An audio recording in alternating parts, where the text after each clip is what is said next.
Et on débat donc autour de nos institutions, la Ve République, stop ou encore. Yaël Braun-Pivet, bonsoir, bienvenue. Bonsoir. Députée LREM des Yvelines, présidente de la Commission des lois à l'Assemblée nationale. Bastien Lachaud, bonsoir. Bonsoir, bienvenue à vous aussi, député LFI de Seine-Saint-Denis. Hervé Marseille, bonsoir, bienvenue. Bonsoir. Sénateur UDI des Hauts-de-Seine, président du groupe Union Centriste au Sénat. Vous soutenez Valérie Pécresse. J'accueille également en duplex Jean-Philippe de Rosier, qui est constitutionnaliste. Bonsoir. Vous êtes professeur de droit public à l'université de Lille.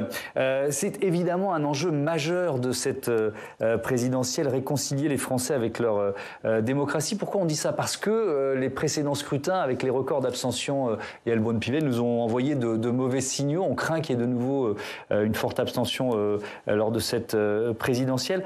Est-ce que ce désintérêt des Français, c'est pas quand même l'un des échecs du quinquennat du président de la République?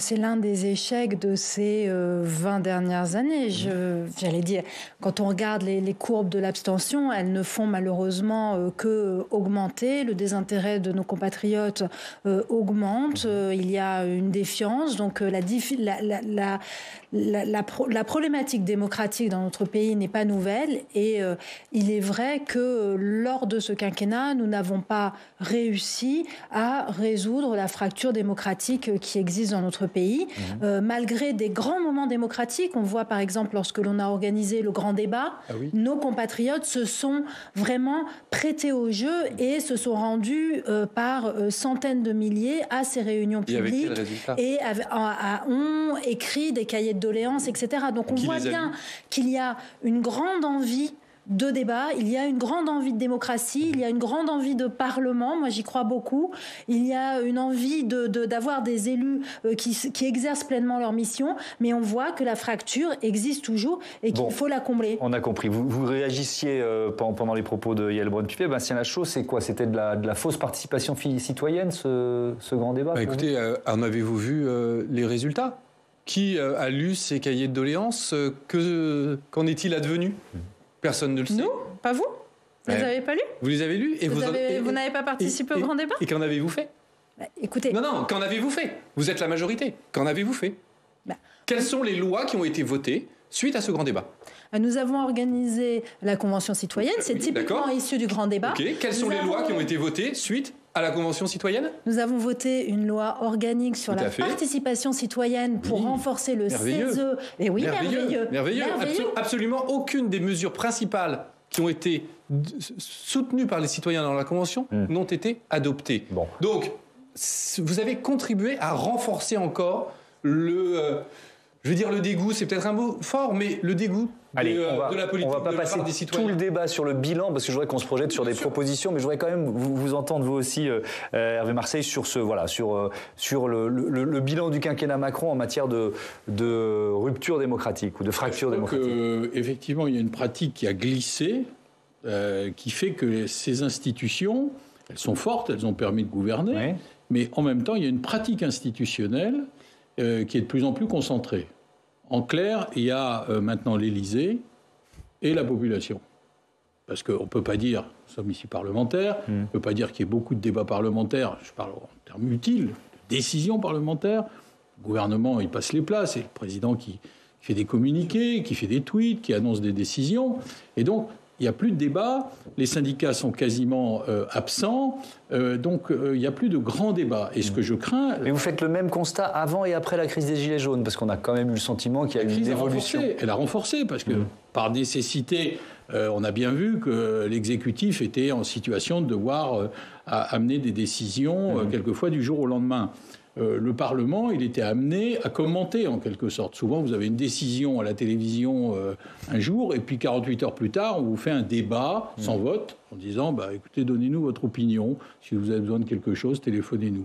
Bon, ok, mais je pense que ça ne peut pas durer très longtemps, parce que là, on voit bien qu'en plus, on est dans une campagne où il n'y a pas de débat, et donc les débats auront lieu après l'élection. Ça, c'est très risqué. Renforcer le pouvoir du Parlement, ça va être l'un des thèmes de notre débat. Je voudrais donner la parole une première fois à Jean-Philippe de Rosier. Est-ce que vous défendez cette Ve République? Est-ce qu'il faut changer de République?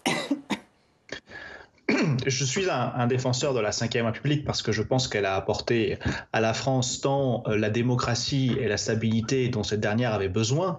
Donc je ne suis absolument pas favorable à un changement de République, qui d'ailleurs ne veut pas dire grand-chose, parce que lorsque on parle de 6e République, sous cette notion, on fédère tous les mécontents, tous les critiques de notre régime actuel, qui ont pour la plupart des prétentions très diverses. Et si jamais un jour la 6e République devait naître, dès le lendemain, voire le jour même, on en appellerait déjà à la 7e République, fédérant ainsi à nouveau les mécontents de ce nouveau régime. Il y en a toujours, c'est bien normal, nous sommes justement dans une démocratie et les critiques peuvent s'exprimer. Mais cela n'empêche pas mon attachement à la 5e République d'être lucide et de constater qu'il y a certains dysfonctionnements ou certains éléments qui mériteraient d'être corrigés ou d'être améliorés, dont vous venez de l'évoquer, un nécessaire renforcement du Parlement pour rééquilibrer les pouvoirs. Et je reviendrai vers vous tout à l'heure pour que vous nous disiez comment vous l'imaginez.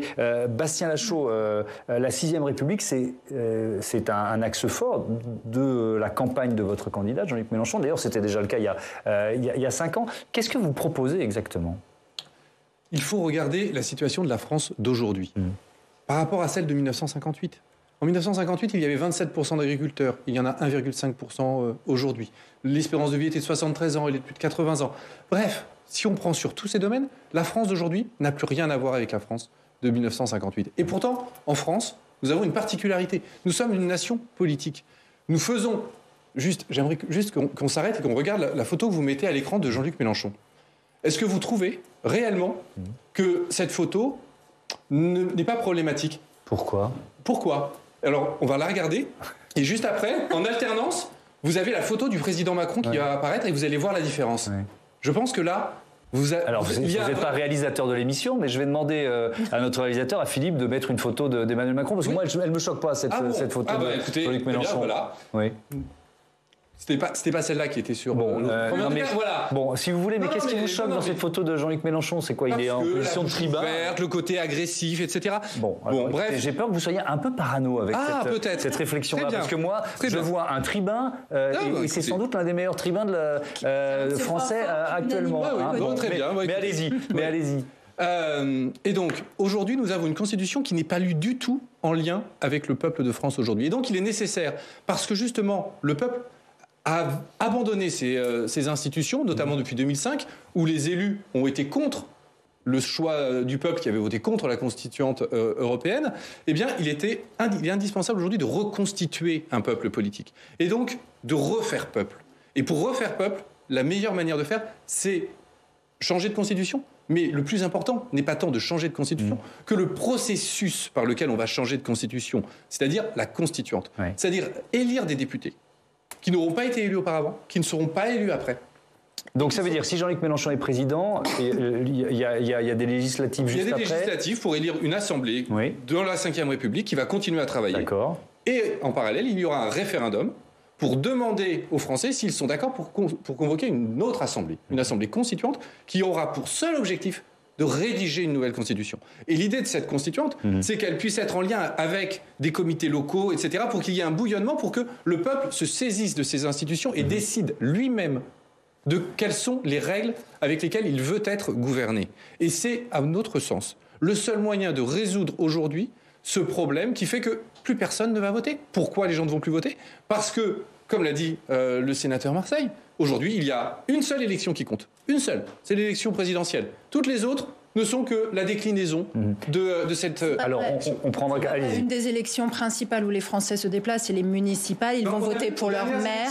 Le taux d'abstention a explosé. On était sur des élections Covid, c'est pas pareil. On ne peut pas dire que c'est la faute du Covid. On sait tous que les Français vont voter pour la présidentielle et pour les municipales. Ce n'est plus vrai pour les municipales. Ce n'est plus...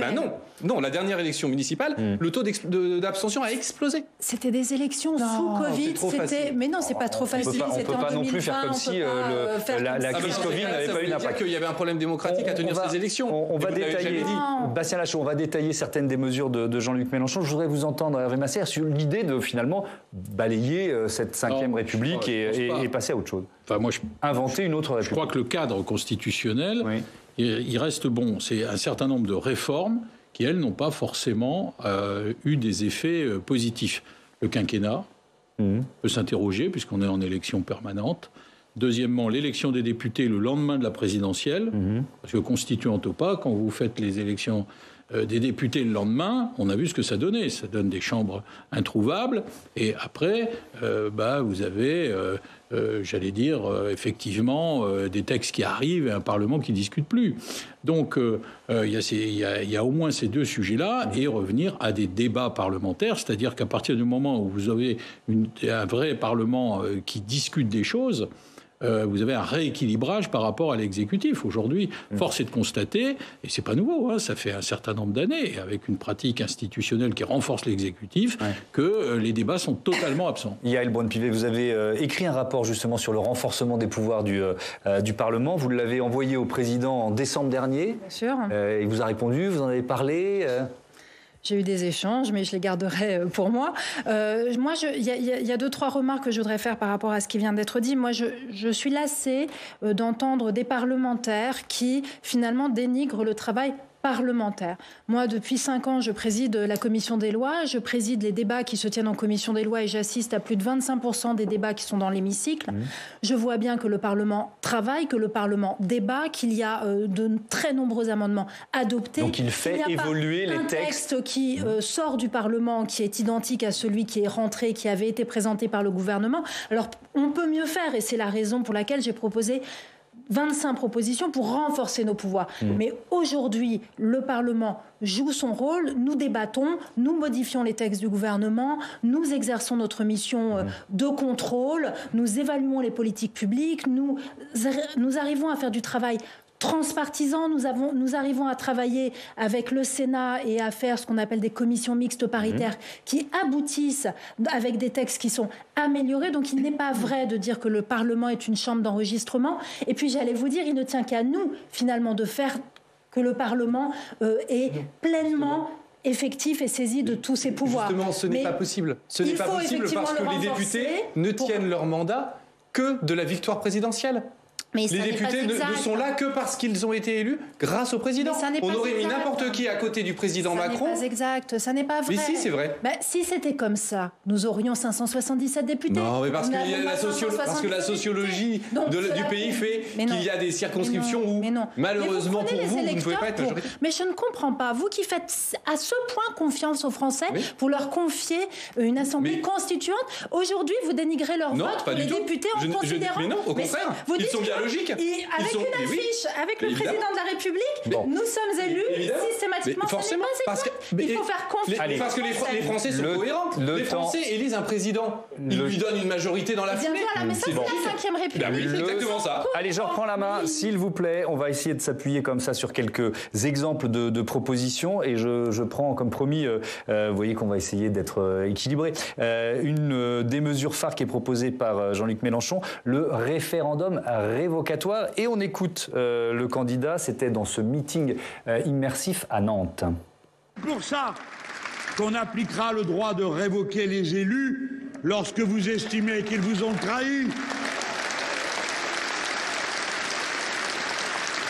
Alors Dupond-Moretti a dit vous êtes en train d'inventer le mandat impératif, un élu, il doit pouvoir quoi?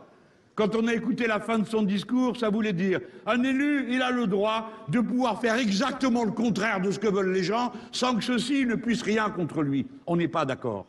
Nous voulons marier la stabilité des institutions qui est nécessaire pour gouverner une grande société nombreuse comme la nôtre et le pouvoir d'intervention permanent du peuple à travers des institutions nouvelles comme le référendum d'initiative citoyenne, le référendum révocatoire.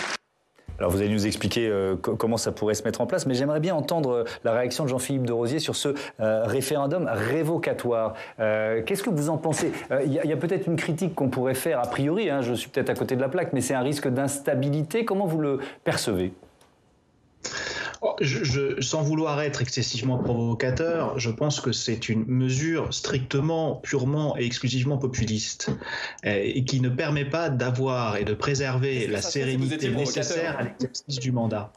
Parce que lorsque vous élisez un responsable politique, il est élu pour un certain temps. On peut rentrer dans un autre débat qui est la durée des mandats, le cas échéant.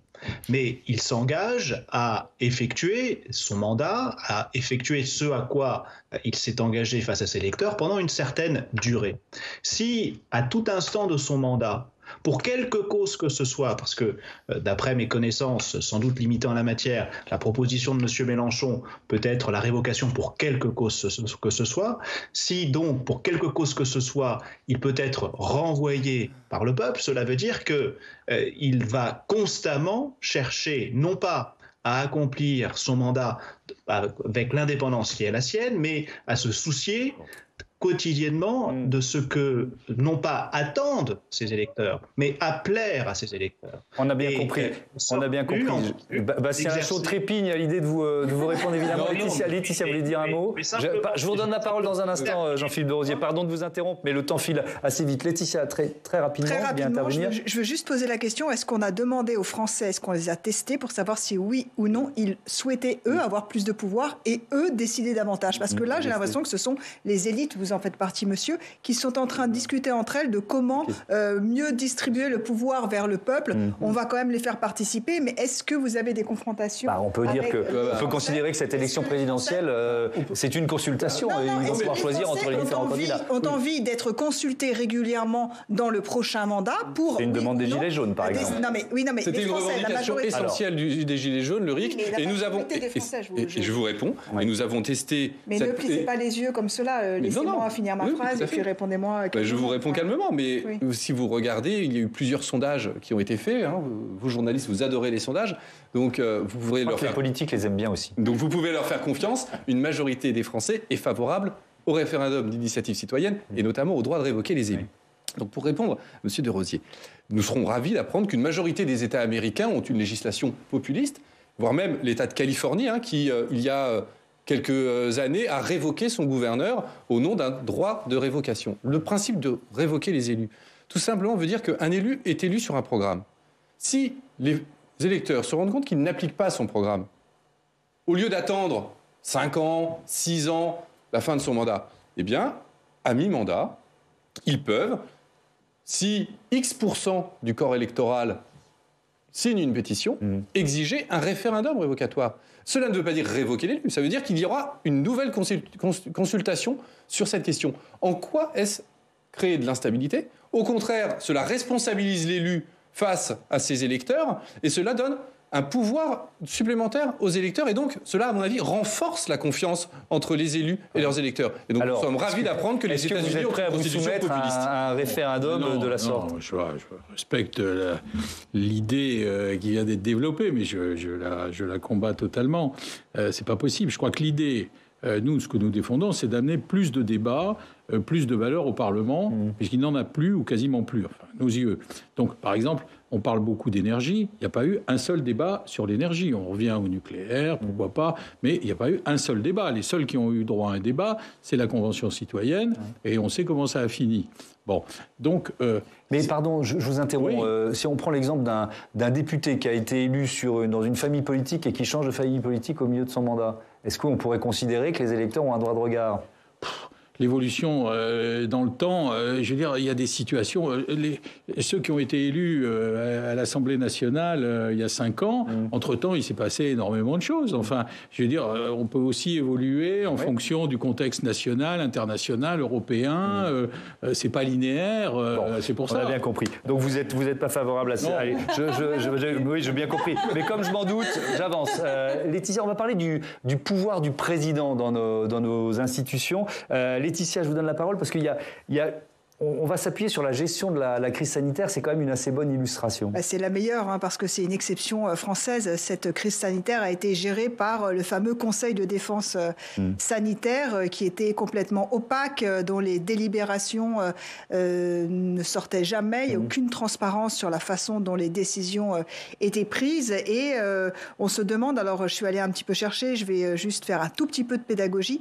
Ce Conseil national de défense, c'est l'article 15 de la Constitution de la Ve République qui le permet, mais Emmanuel Macron y a collé le terme sanitaire, c'est nouveau. Il y a droit, pourquoi ? Parce qu'il y a un décret de 2009 qui stipule que le Conseil de défense nationale a pour mission la planification des réponses aux crises majeures. Donc la crise sanitaire étant une crise majeure, il a inauguré ce Conseil national de défense sanitaire. Sauf qu'ils ont rythmé la pandémie et ça a entretenu, il me semble, un climat de défiance. Pourquoi ? Parce qu'on savait que c'était en tout petit comité. Il y avait le président de la République, le Premier ministre, quelques ministres, 3-4 ministres, certaines personnalités. Ils étaient réunis dans le salon Murat de l'Élysée. Et encore une fois, il y avait à l'issue de cette réunion une décision verticale dont on comprenait parfaitement qu'elle émanait d'un seul homme, Emmanuel Macron. Donc bien sûr que cette façon de dire en plus aux Français quoi faire, parce que vous voyez bien l'impact direct,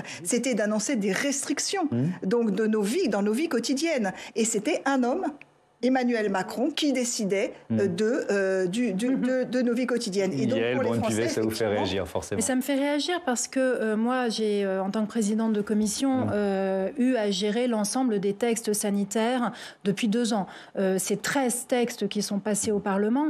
Et en fait, à chaque fois, le Parlement a donné l'autorisation au gouvernement pour prendre un certain nombre de décisions. Donc, ça s'est fait à chaque fois sur délégation du Parlement, avec à chaque fois des conditions, un contrôle accru, une date limite dans le temps. Et c'est pour ça qu'il y a 13 textes. Parce que, en fait, tous les 3 mois, en gros, on était à nouveau devant le Parlement. Donc, le rôle du Parlement, et effectivement, c'est là quelle est l'exception française. C'est que nous sommes un des rares pays en Europe à avoir eu une intervention aussi accrue du Parlement sur ces textes sanitaires. Dans les pays européens, il y avait des représentants des régions qui participaient. Je vous parle du Parlement. Nous avons autorisé par la loi le gouvernement à agir. Nous aurons un débat encore la semaine prochaine au Parlement sur ces questions.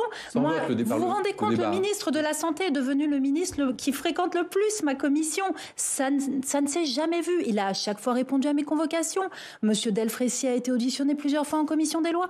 Il est faux de considérer que ce sont des prises de décision unilatérales et uniquement descendantes. Ça ne correspond pas à la réalité. Encore aujourd'hui, j'ai reçu un rapport au Parlement qui m'a été adressé par le Premier ministre. Cette crise sanitaire, le temps file, je vous demande des réponses un peu plus courtes. Cette crise sanitaire a-t-elle renforcé le pouvoir présidentiel de fait ? Pourquoi le Conseil de défense ? Parce qu'il y a un sujet, là encore, parce que le gouvernement n'est plus, comme il le devrait, être responsable politiquement devant le Parlement, qu'il est obligé, si je puis dire, d'utiliser cet artifice qu'est le Conseil de défense pour éviter les juges. Parce que c'est vrai qu'il y a un tas de gens qui font à tort ou à raison, j'en sais rien, qui déposent des plaintes, c'est sûrement excessif quelque part.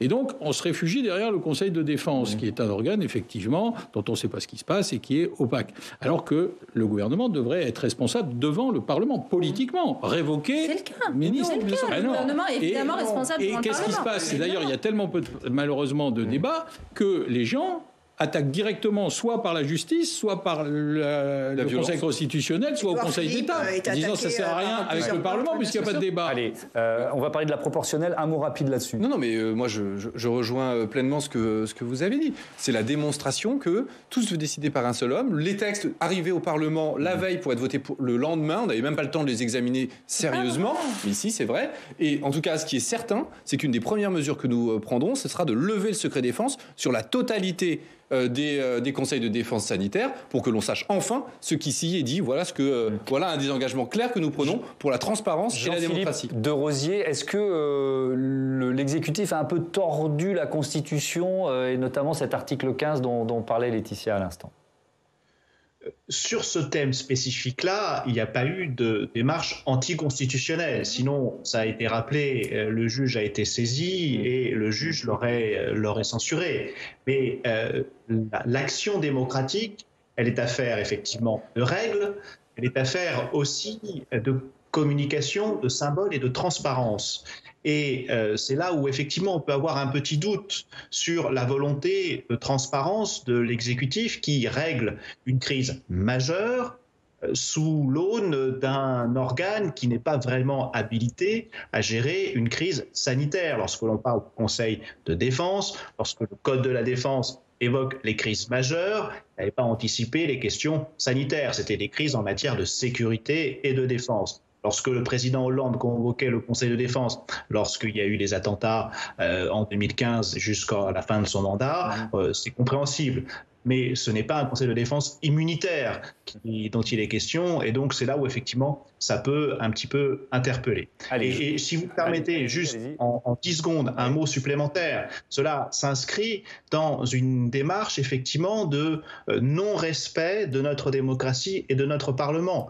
Et cette question du respect des hommes et des femmes qui composent les institutions et les institutions elles-mêmes, c'est pas une affaire de règles, c'est une affaire de pratique. Le général de Gaulle avait dit qu'une institution, c'est un esprit des institutions et une pratique, et il serait bon de veiller à l'ensemble d'entre elles.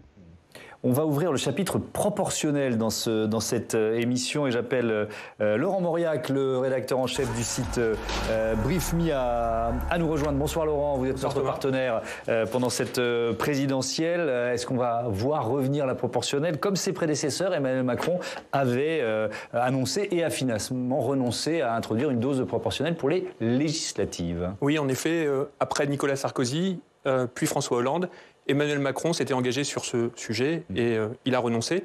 Et voici ce que le président de la République déclarait en juillet 2017 devant le Parlement. La représentativité reste toutefois un combat inachevé dans notre pays. Je souhaite le mener avec vous résolument. Je proposerai ainsi que le Parlement soit élu avec une dose de proportionnelle, pour que toutes les sensibilités y soient justement représentées. Mais voilà, après l'affaire Benalla, les gilets jaunes, la crise du Covid, les priorités ont changé. Et en mars 2021, les chefs de groupe de la majorité à l'Assemblée ont estimé que les conditions n'étaient pas réunies pour mener cette réforme à bien. Et François Bayrou n'a pas eu plus de succès avec son idée d'un référendum. Le sujet a été renvoyé au prochain quinquennat. Alors on va faire, vous savez quoi, on va faire une bonne vieille colonne plus et colonne moins. Dans la colonne plus, les arguments en faveur. Alors, en sa faveur, comme on l'a entendu avec Emmanuel Macron, c'est une meilleure représentativité des électeurs à l'Assemblée. Alors, si on regarde en 2017, avec le scrutin en vigueur, le scrutin majoritaire, La République En Marche a obtenu 28% des voix, mais 53% des sièges. À l'inverse, le Front National a recueilli 13% des voix, mais seulement 1% des sièges. La France Insoumise, 11% des voix, 3% des sièges. Maintenant, alors dans l'autre colonne, il y a la crainte d'une instabilité politique. Elle est nourrie par le souvenir de la 4e République et par l'observation de pays étrangers. Par exemple, Israël a dû organiser 4 scrutins entre 2019 et 2021. On a une citation de Jacques Chirac sur ce thème-là, c'est ça? Ah non, vous l'avez plus? Non, alors... Parce que moi, je l'ai sur ma fiche. Mais vous l'avez zappé. Eh ben, alors, question de droit, malheureusement. Ah, bah ça, c'est la vie du Luxembourg. Vous rentrez dans notre cuisine. Elle était bien. Oui, vous rentrez dans notre cuisine à la santé, on n'a pas pu avoir cette archive. Bref, est-ce qu'il y a une voie médiane? Oui, alors c'est pour ça qu'on parle de dose de proportionnelle, pour viser une plus grande représentativité sans prendre le risque d'une plus grande instabilité. Oui. Alors, en quoi ça peut consister? En février 2021, le député MoDem Patrick Mignola a proposé l'instauration de la proportionnelle, mais seulement dans les départements qui élisent au moins 12 députés. D'autres systèmes sont possibles, par exemple le fait de voter 2 fois en même temps, une fois pour un candidat de sa circonscription et une deuxième fois pour un parti, comme c'est le cas en Allemagne. Et la composition de la Chambre est issue de ce double mode de scrutin. Pour l'instant, les candidats à la présidentielle souhaitent pour la plupart introduire une dose de proportionnelle. Mais vous l'avez compris, c'est devenu une habitude pour les candidats, mais c'est après que ça se complique. Oui, évidemment. Merci beaucoup. Et pardon de ce chose-trappe. On n'aura pas entendu. Bah, vous allez pouvoir la trouver parce que sur Internet, elle est gratuite. Mais quand on est une chaîne de télévision, c'est compliqué et on respecte la diffusion et les droits, évidemment. Yael Braun-Pivet, bon, cette promesse, elle n'a pas été tenue. Pourquoi ? Et c'est pas le seul, hein. On l'a dit avant lui, François Hollande, avant lui, Nicolas Sarkozy. C'est une belle promesse de candidat, quoi. Alors c'est une promesse à laquelle nous tenions et à laquelle nous tenons toujours. Effectivement, cette dose de proportionnelle, ce système intermédiaire qui permet d'assurer une meilleure représentation des Français et en même temps la stabilité du régime et une majorité qui permettent au gouvernement de mettre en œuvre le programme pour lequel le président de la République a été élu.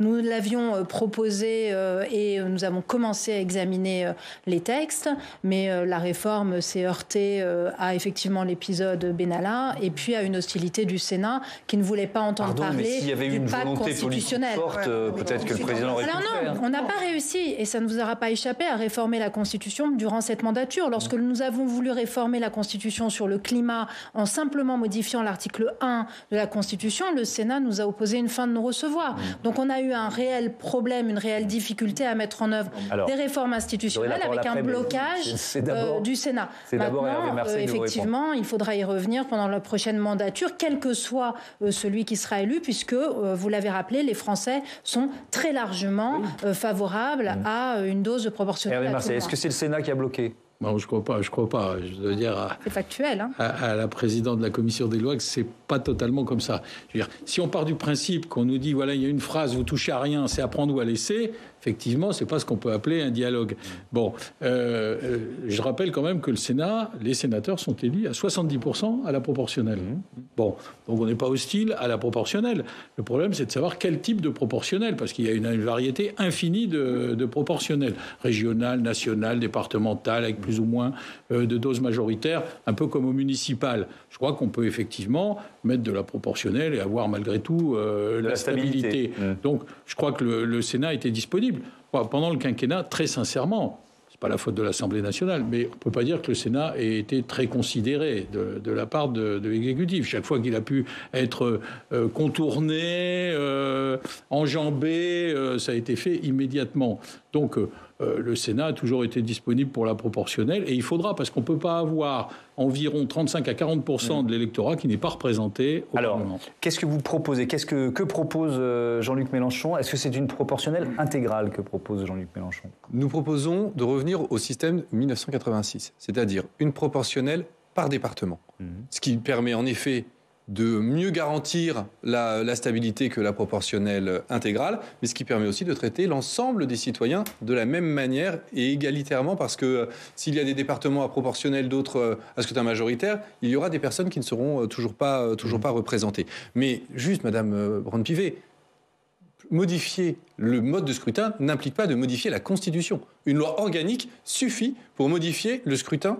Donc, nous aurions pu modifier et revenir à la proportionnelle sans attendre de modifier la Constitution. C'est une loi simple, même, je crois. Oui, alors pour tout vous dire, c'est une loi simple. Oui, mais voilà. Nous avions un pacte institutionnel qui comportait une révision constitutionnelle, une loi organique et une loi ordinaire. Je sais bien, mais à partir du moment où la loi constitutionnelle n'a pas pu être adoptée, vous auriez pu adopter la proposition de loi déposée par le MoDem d'une proportionnelle. Vous ne l'avez pas voulu. Donc ne dites pas que c'est une promesse qui vous tient à cœur, c'est une promesse que vous n'avez pas Ils l'ont appliquée. Pas voulu, pourquoi ? Parce qu'ils avaient peur de ne pas avoir la majorité ? Bien sûr, et de perdre des sièges. Non, c'est pas vrai. Vous n'auriez pas eu 330 d'élus avec la proportionnelle. Les députés auraient perdu leur siège. Nous avons une vision globale de la réforme des institutions. Nous aussi. Pardonnez-nous. Et donc la proportionnelle s'intégrait dans cette vision globale. Après, le fait de savoir si c'est une loi ordinaire, organique ou une loi constitutionnelle, ça c'est de la tambouille juridique. Ah non, pas du tout. Nous, on a un PAC. Et c'est le PAC qui nous... Donc c'est le PAC, c'est-à-dire le PAC avec diminution du nombre de parlementaires, avec moins de pouvoir pour le Parlement, et en effet, là, on peut leur donner la proportionnelle. Plus de pouvoir par le Parlement, et ça, c'est mon rapport. J'espère que vous l'avez lu, je vous l'ai adressé. Alors, je donne la parole maintenant à Jean-Philippe de Rosier sur cette question de la proportionnelle. Jean-Philippe de Rosier, effectivement, on a Laurent Mauriac donné l'exemple d'Israël. C'est vrai que ça a été presque caricatural pendant ces 2 années. Comment vous, de votre bureau de constitutionnaliste, vous expliquez finalement les réticences des 3 derniers présidents français sur ce thème ? Alors, il y a cette crainte de l'instabilité, effectivement, parce que l'expérience française, sans aller jusqu'en Israël, qui est également tout à fait l'exemple approprié aujourd'hui, mais l'histoire constitutionnelle française, notamment celle de la 4e République, montre que le scrutin proportionnel ouvre la voie à de très grandes instabilités. Et surtout, le scrutin proportionnel, contrairement aux apparences, est beaucoup moins démocratique que le scrutin majoritaire. Et je sais que cela peut surprendre, parce que, comme cela a été très justement dit, le scrutin proportionnel permet d'offrir une image plus fidèle de la diversité des opinions politiques. Mais n'oublions pas que la démocratie, c'est le gouvernement du peuple, par le peuple et pour le peuple. Il ne faut pas oublier le gouvernement, la capacité de gouverner. Et surtout, l'un comme l'autre, proportionnel ou majoritaire, conduisent nécessairement vers des coalitions. Or, dans le cadre du scrutin proportionnel, les coalitions se font toujours après le vote. Donc, à l'abri des regards des électeurs qui ne peuvent pas se prononcer. Là où pour le scrutin majoritaire, les accords de coalition doivent avoir lieu en amont puisqu'il faut se répartir les circonscriptions. Et donc les électeurs se prononcent sur cet accord. Je prends juste un exemple en 15 secondes qui illustre parfaitement cela. En 2017, en Allemagne, il y a eu des élections législatives au terme de ce que l'on appelle une grande coalition, c'est-à-dire une coalition entre les chrétiens-démocrates, le parti d'Angela Merkel à l'époque, et le SPD, les sociaux-démocrates. Le SPD a fait toute sa campagne en disant « jamais, plus jamais, nous ne gouvernerons avec les chrétiens-démocrates ». Et au lendemain des élections de septembre 2017, qu'est-ce qu'il y a eu au pouvoir? Une coalition entre les chrétiens-démocrates et les sociaux-démocrates, parce que ni l'un ni l'autre n'ont obtenu la majorité absolue, et ils ont été contraints de gouverner ensemble. Et cela s'est fait donc à rebours des promesses électorales. Et qui a gagné les élections suivantes en Allemagne? Le SPD. Donc les électeurs lui en ont... Quel est le rapport? Les électeurs lui en ont tenu rigueur. Quel est le rapport? Les électeurs lui en ont tenu rigueur. Non, blague à part. Expliquer que le fait que 35% des citoyens ne sont pas représentés à l'Assemblée nationale est un système plus démocratique que le fait que l'ensemble des opinions politiques y soient représentées, c'est vraiment caricatural. Vous êtes bien député, monsieur Lachaud. Oui, 3% des députés, 3% des députés pour la France Insoumise, pour 11% du scrutin. 3% pour 11%. Vous trouvez que c'est normal? Vous trouvez que c'est démocratique? Ça ne me choque pas. Bon. Ah ben voilà, très bien. On a entendu les Et les Français ne sont pas d'accord non plus parce que les Français ne vont plus voter. On a bien compris. C'est peut-être un problème si les Français ne vont plus voter. Juste un petit point, en fait, on voit bien que la proportionnelle intégrale, elle se marie bien avec un régime parlementaire. Nous avons une élection du président de la République au suffrage universel avec le président de la République qui a un certain nombre de pouvoirs. Le Parlement ne peut pas avoir... Le Premier ministre doit tirer sa légitimité du président de la République et non pas d'une coalition parlementaire. On a une confrontation qui ne serait pas juste. Donc vraiment, une dose de proportionnelle pour mieux représenter les Français et assurer une majorité, ça me semble être un bon équilibre. Merci beaucoup. Merci à tous d'avoir participé à ce débat. Merci à toutes les équipes de Public Sénat, ici en régie, à la rédaction de Sens Public. Voilà, c'est super, à la programmation. C'est un bonheur de bosser avec vous. Je vous dis à lundi. Et n'oubliez pas la matinale, évidemment, Oriane Mancini. Demain, son invité, c'est Jean-Christophe Lagarde, le président de l'UDI, député de Seine-Saint-Denis et président du groupe UDI à l'Assemblée nationale. C'est quoi la citation?